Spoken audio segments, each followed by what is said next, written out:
Hello there, welcome to the Saroy channel, wherever you are in the world, and so much love to each and every one of you. How are you doing?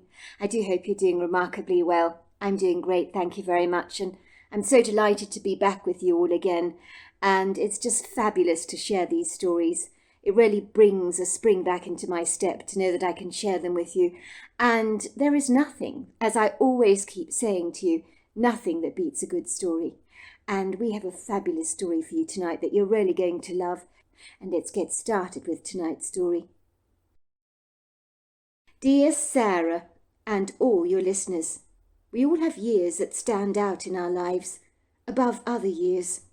For some, it might be a traumatic event when something devastating happened to us that affected us emotionally, physically, even financially.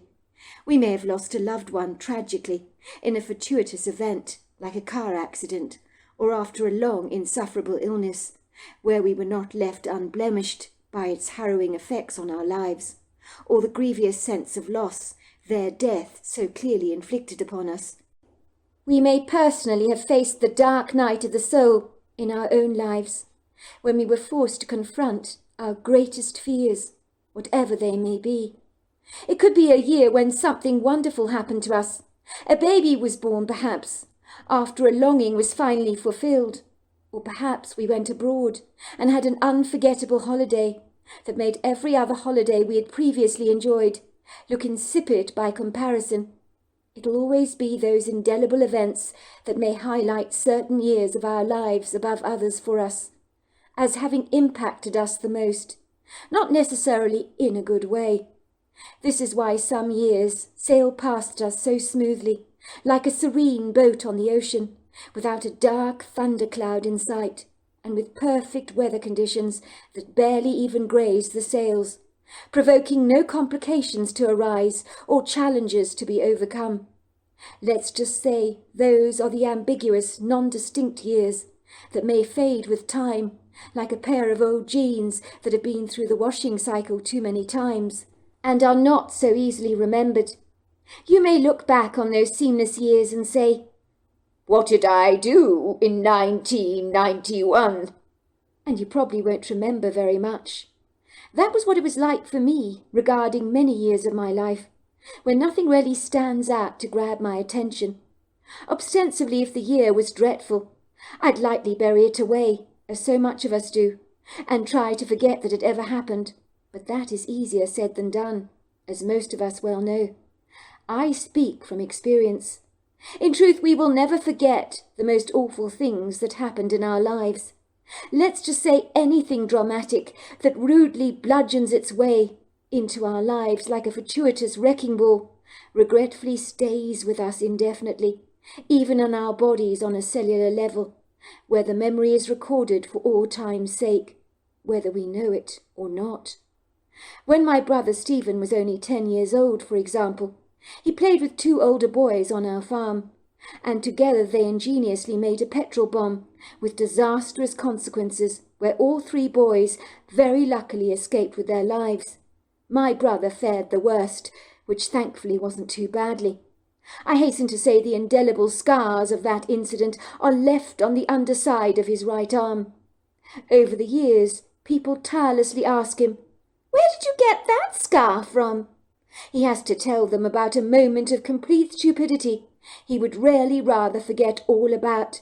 But even his own skin has failed him, for it has seared the memory on its surface like a sailor's tattoo, that he is not allowed to ever forget what happened on that inauspicious day when he got carried away with an outrageous idea that went badly wrong. For me, the most idiosyncratic and dreadful year of my entire life was in 1984, when I was only a 12-year-old girl at the time. All these years later, it cruelly reminds me of one of the most traumatic events of my entire life, where I was forced to face my darkest fears. It was also in the years 1992, along with 1994, that I was to learn there are mysteries in our world we may never fully comprehend or ever be able to make sense of. But before I tell you the extraordinary details of both stories, Let me paint you a picture of my life in the 1980s. I was raised in a rustic-looking stone and wood farmhouse in the rolling hills of the viridescent Kentucky countryside, and I considered myself to be remarkably privileged to live in this prepossessing, picturesque part of the world.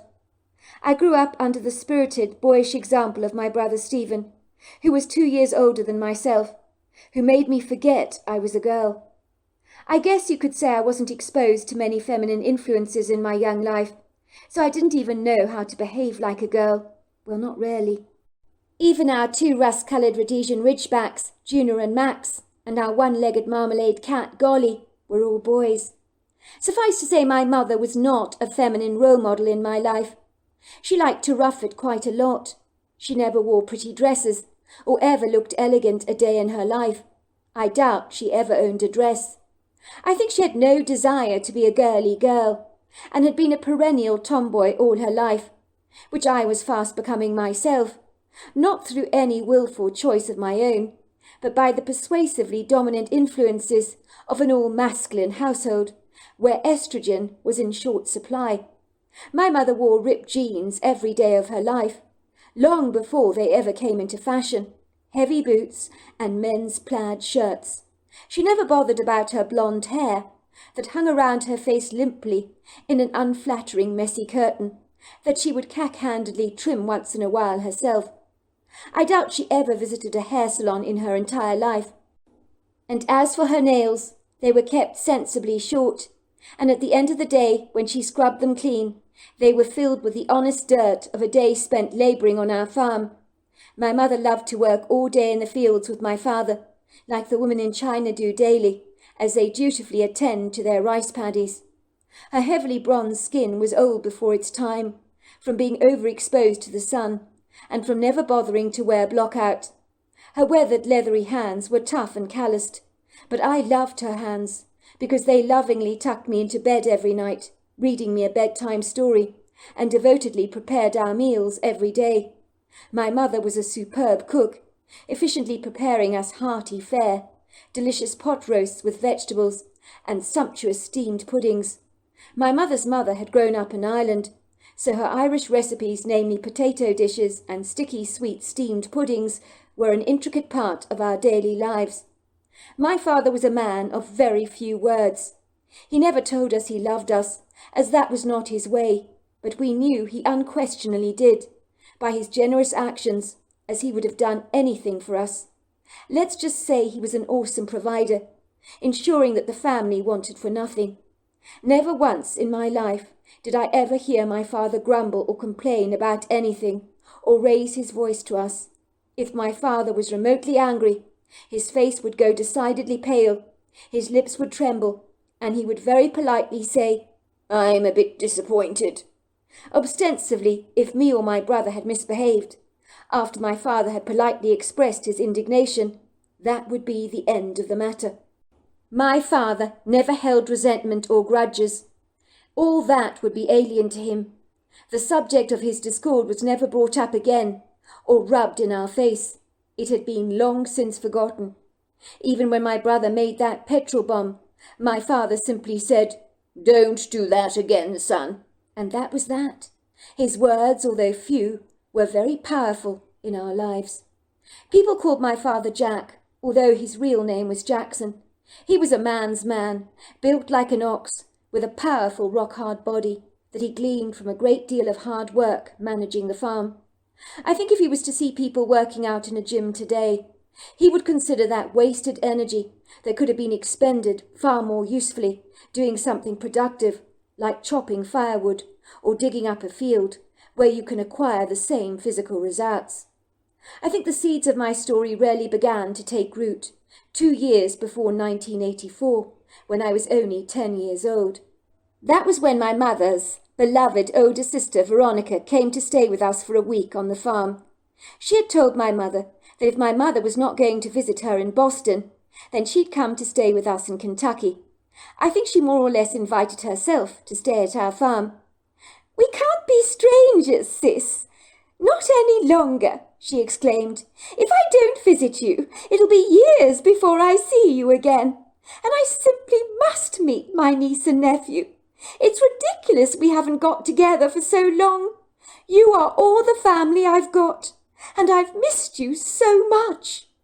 Me and my brother were terribly excited about meeting our Aunt Veronica, but we were also desperately shy, lacking in refined social graces, as our interaction with adults was few and far between. We were not entirely comfortable around strangers. On the day my aunt was due to visit our home, me and my brother hid in the old oak tree that overlooked the front door of our farmhouse and our extensive open carport, where my father parked his farming machinery and his trucks.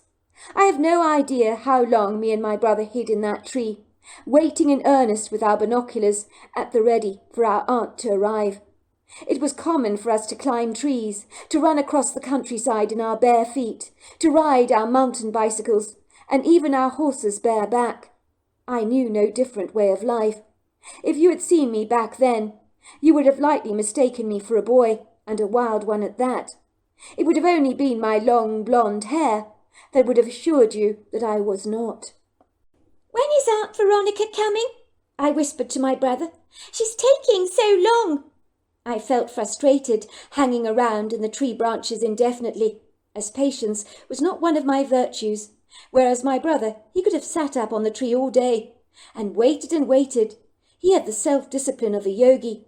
"Be patient, sis," whispered Stephen. "She'll be here soon, I'm sure." Soon we heard a truck's engine purring from the distance, and the sound got closer and closer. We heard tires crunching pebbles, and then we saw it. The smartest black car I've ever seen. For a moment the car remained stoically still in our driveway, as if the occupant was just taking stock of things. I held my breath, my heart pounding excitedly in my chest with an anxious trepidation. I wondered what my aunt would look like. I didn't expect her to be much different to my mother, but I nearly fell out of the tree in astonishment when the car door opened, and a voguishly fashionable woman stepped out of the driver's side door. She was so beautiful that I just gawked at her from the branches of the tree, my eyes growing wider and wider every second. This was my first time to encounter a truly feminine woman. Was this really my mother's older sister? But she was so glamorous, and she looked years younger than my mother did. My brother handed me the binoculars. I studied her closely, my fingers trembling with enthusiastic excitement, as if I was on a safari in Africa, encountering the elusive leopard for the very first time in my young life. In my young eyes, my aunt was equally as exotic. An unusual species of human, the likes of such I have never encountered before. Even the local woman in town never looked this glamorous. My Aunt Veronica was wearing a sassy fresh white cotton dress, covered in pretty pink flowers. She wore a narrow pink belt around her waist, and flat pink leather ballet pumps on her feet. Her long dark curly hair was held back by a pink headband, and her fair skin was flawlessly perfect, highlighted with a pretty makeup application. Her lips were a rosy red, and there was dark eyeliner on her eyes that made her eyes appear bigger than they actually were. My brother's words were, "My God, she looks like a movie star. Is that really Mum's sister? She doesn't look like Mum at all, does she? She looks like one of those ladies that you see on Dallas that J.R. Ewing likes." We watched as my father and mother came dashing out of the farmhouse, followed by two very enthusiastic Rhodesian Ridgebacks who were wagging their tails ebulliently. Those dogs were attached to my father like superglue, following him around everywhere he went, like the Pied Piper. Wherever my father was, there the dogs were guaranteed to be. They were well-behaved dogs who never jumped on strangers inappropriately. My easy-going mother looked animated to see her sister, and a warm smile burst out on her face, causing a plethora of lines around her eyes to crinkle up like potato chips. Next to her sister, she looked almost old, frayed, worn out and tired. They held each other in a warm embrace, as if they never wanted to let go. I could see how much my mother adored her sister Veronica. My laconic father, who naturally was reserved and uncommunicative, embraced my aunt rather ineptly, and then, thankful for a useful distraction, eagerly busied himself by removing my aunt's stylish luggage from the trunk of her car, and carried it into the house to the spare bedroom where my aunt would be staying. My mother had lovingly prepared the guest suite for my aunt, with great attention to detail, as if she was expecting the Queen of England to be staying with us. She had flowers on the bedstands, and pretty miniature Crabtree and Evelyn shampoos and soaps in the bathroom en suite. There were brand new pink covers on the bed, and fluffy white towels in the bathroom. I'd never seen my mother go to so much trouble on anyone's account before. I remember thinking she must really love her sister. It would seem I was not wrong. Me and my brother climbed down the old oak tree, our feeble bashfulness defeated and overcome by a heightened inquisitiveness. We were eager to meet our aunt, despite the self-effacing, faint-hearted shyness that consumed our confidence like a hungry inferno. We heard my mother's crisp voice saying, "Oh, here they are, Veronica. I might have guessed they'd be hiding up in the oak tree. I'm afraid they're a little reticent and introverted. They take after their soft-spoken father in that regard." "These are my 2 children," she said proudly, pointing to the 2 of us, as if we were an unusual species of wild bird our aunt would have to strain to see. "This is Ella over here, and her older brother Stephen." Me and my brother stood there side by side, staring at my aunt in wondrous awe, like a couple of shell-shocked, gog-eyed goldfish, opening and closing our mouths, but foolishly not managing to say a single word. My mother looked slightly annoyed with us. "For goodness sake, kids, don't stand there so rudely gawking at your Aunt Veronica. You look like a pair of Venus flytraps. For goodness sake, close your mouths and say hello to your aunt." My brother and me chorused our timorous hellos together. "Hello, hello." I could feel that a few loose oak leaves had become entangled in my hair, and I sheepishly pulled them out, hoping my aunt had not noticed them. For the first time in my life, I felt so self-conscious, with my untamed wild blonde locks blowing around my face like static electricity, and the pair of rather shabby jeans I was sporting suddenly made me feel conspicuously like a tramp. I remember blushing bright red, like a field of poppies, when my aunt looked us up and down, with a big warm smile on her face. If she thought that I looked like I'd been dragged through a hedge backwards, or been rolling in the mud like a wild pig, she wisely said nothing. She was wearing a glossy red lipstick and matching nail varnish, and closer up she looked $1,000,000. I felt positively dowdy and unkept by contrast. I wanted to rush up to my bedroom, straighten my hair, scrub my face, and put on my smartest pair of dungarees, to show my Aunt Veronica I could scrub up pretty well. No one had warned me how well groomed my aunt would be, without a single hair out of place. She looked too perfect for our somewhat carelessly relaxed country home, that although cosy, was well lived in and sumptuously comfortable. "So finally we meet, children," she said. "I'm your Aunt Veronica." I was surprised to see tears spilling down her face, which she wiped away with the back of her hands. I was shocked. She was crying. Why was she so sad? People only cried when bad things happened, I thought. I'd never seen anyone openly cry before. In my family, we did not do tears. "Why are you sad?" I asked my aunt, after she took me into her arms and gave me and my brother big bear hugs that melted our reserve like butter. She looked into our faces with such an earnest, non-judgmental, loving tenderness. No one had ever looked at us quite like that before. It was as if she was studying us intently, so that every last detail of our appearance could be recorded in her mind for old time's sake, but not in a bigoted way by any manner of means. It was like she completely accepted and loved us unconditionally, exactly as we were. "I'm not sad, sweetheart. I'm crying because I'm so happy to see my niece and nephew.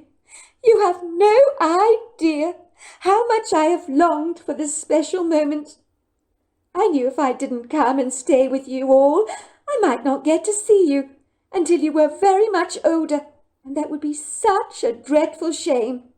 So much time wasted, and we wouldn't want that, would we? I was begging your mother to send you both up to Boston to stay with me, but she insisted I came here instead. although I do hasten to say I did invite myself a little presumptuously, which was a wee bit naughty of me," she said obsequiously, giving me a friendly wink. "Nonsense!" exclaimed my mother. "You know, Veronica, you're welcome here any time. You're always family." "My, you have grown so big, Ella," said Veronica, looking at me with a twinkle in her bright green eyes. "When I saw you last, you were a baby, and your brother here was just a toddler. You, Ella, look just like our mother when she was a girl of your age. You could be her twin. I've seen photographs of her. It's such a tragedy. Your grandparents aren't around to see you now. I know our mother, your grandmother, would have loved the bones of the two of you. She couldn't wait to be a grandmother. She talked tirelessly about it, how she longed for me and your mother to give her grandbabies, and looking forward to spoiling you both rotten. Now she's not here to watch you grow up. It's a dreadful pity." My Aunt Veronica began to weep again when she talked about her own parents, as if the wistful, nostalgic memories of her parents had touched a very raw nerve. I'd never met anyone who cried so much before, and even though Aunt Veronica said she wasn't sad, I knew she had to be. No one could cry that much because they were happy. I was not used to witnessing real, raw emotions like this, for my parents never cried, and tears were definitely an oddity in our lives. And in a space of a few minutes, my aunt was like a faucet that kept raining down tears. One thing was for sure: if she lived in a barren wilderness, it would become like the hanging gardens of Babylon, with all that extra water supply running down from my aunt's cheeks. "Where are they?" I asked, looking at her bemused. "You mean your grandparents?" she asked me. I shook my head of blonde hair vigorously and studied my aunt's face for her answer. For a moment Veronica's green eyes looked somewhat startled. She stopped crying at once, wiping the residue of her tears away with her thumbs. Her painted red lips quivered awkwardly, and she glanced up at my mother, as if she was worried she was speaking out of turn, and had said something that my little callow ears were not supposed to hear.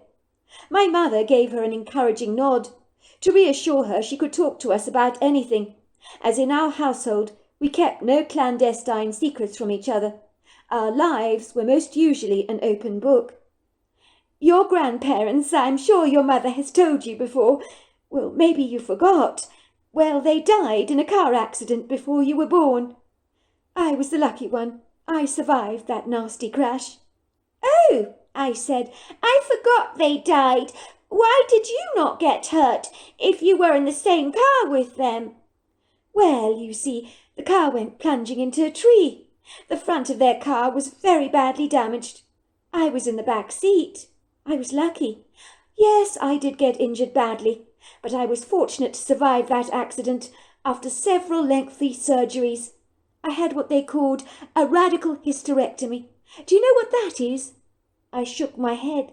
"Sorry, I don't know what it is." "It means I can't have children," she said to me. "You see, I haven't got the right apparatus anymore. It was damaged in the accident. The doctors saved my life by removing those parts. So you two children are even more precious to me, as I can't have my own. Which reminds me," said my aunt, "I've got some presents for the both of you." When my aunt handed me a parcel, I was astonished to discover it contained 2 pretty flowery dresses, and I had never owned a dress in my life. I was ecstatic. Maybe I could look like a film star too, I thought happily. My brother was given a fabulous water pistol, and while I envied his amazing gift, I was incredibly happy to be the owner of such pretty dresses, for I had never owned anything this special in my life, as on our farm I lived in dungarees, jeans, shorts and t-shirts, and owning a dress was a frivolous extravagance. My mother always said, "If we buy you a dress, Ella, it'll be a waste of money. It'll just get shredded within days on the farm. We need to be practical here." I remember my little heart had felt really sad, but now I had 2 dresses in my wardrobe that I was scared to ever wear. I wanted them to stay absolutely perfect. I remember after my Aunt Veronica came to stay with us, I would watch her with wide eyes, for she was the only source of femininity that had really touched my life.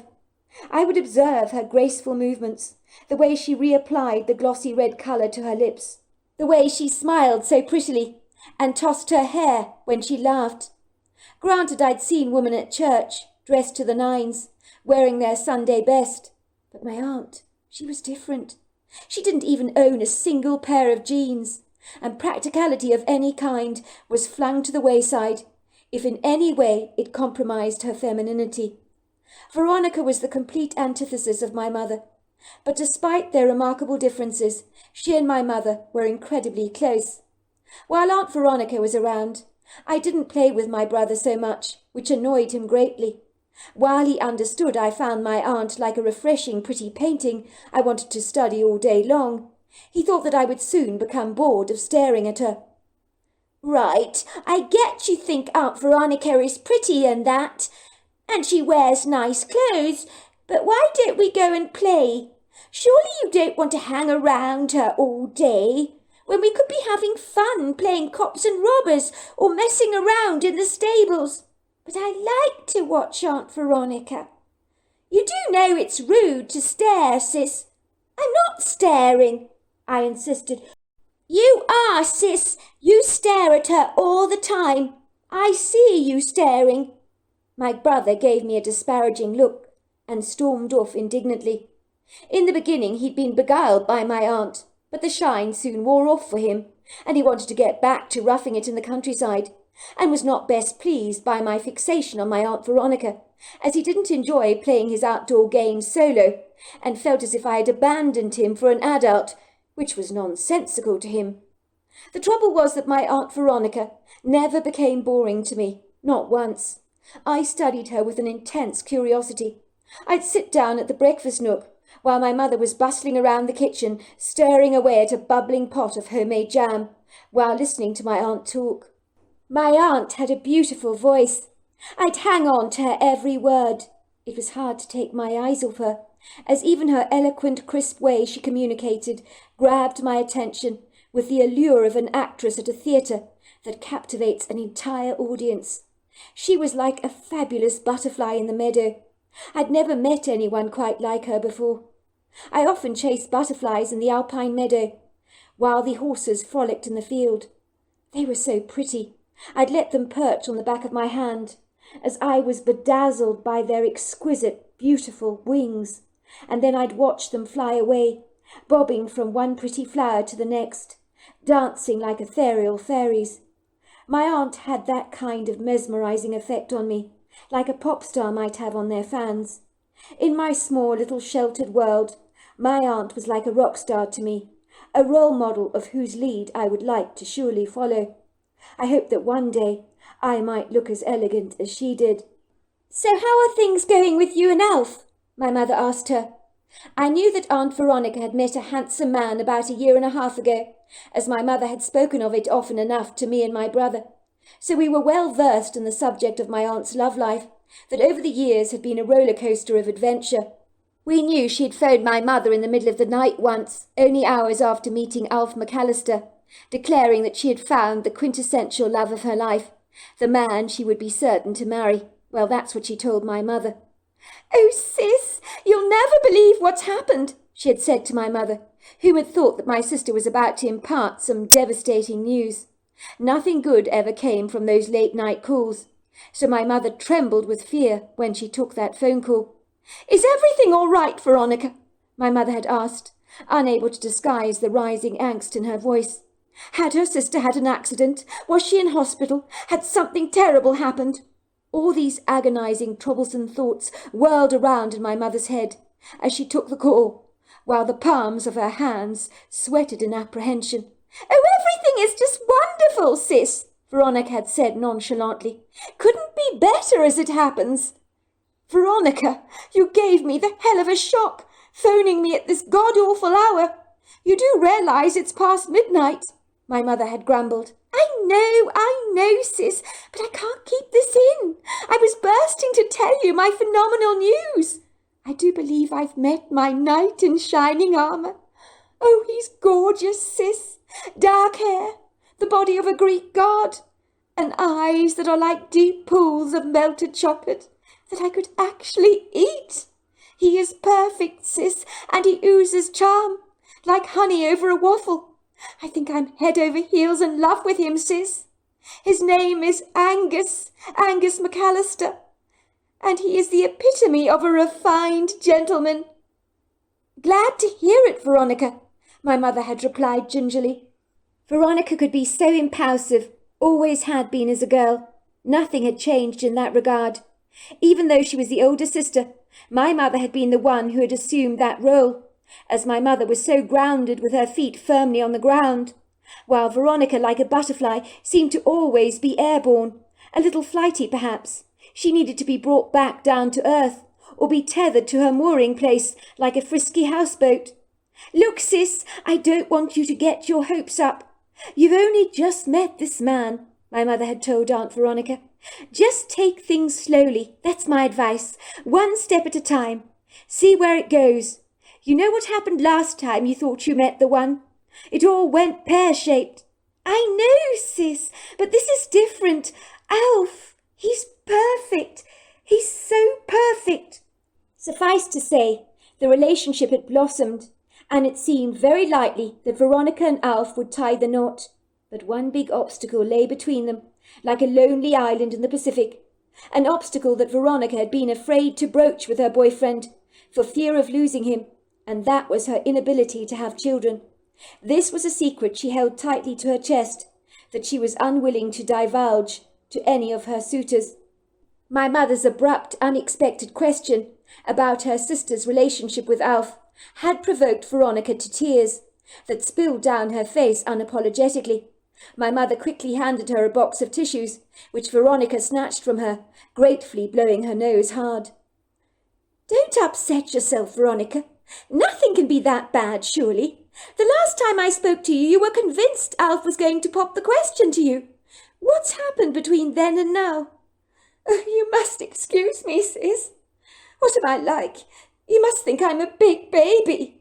Of course I don't, Veronica, my mother said kindly, resting her reassuring weathered hand on her sister's perfectly manicured one, giving it a tight, encouraging squeeze.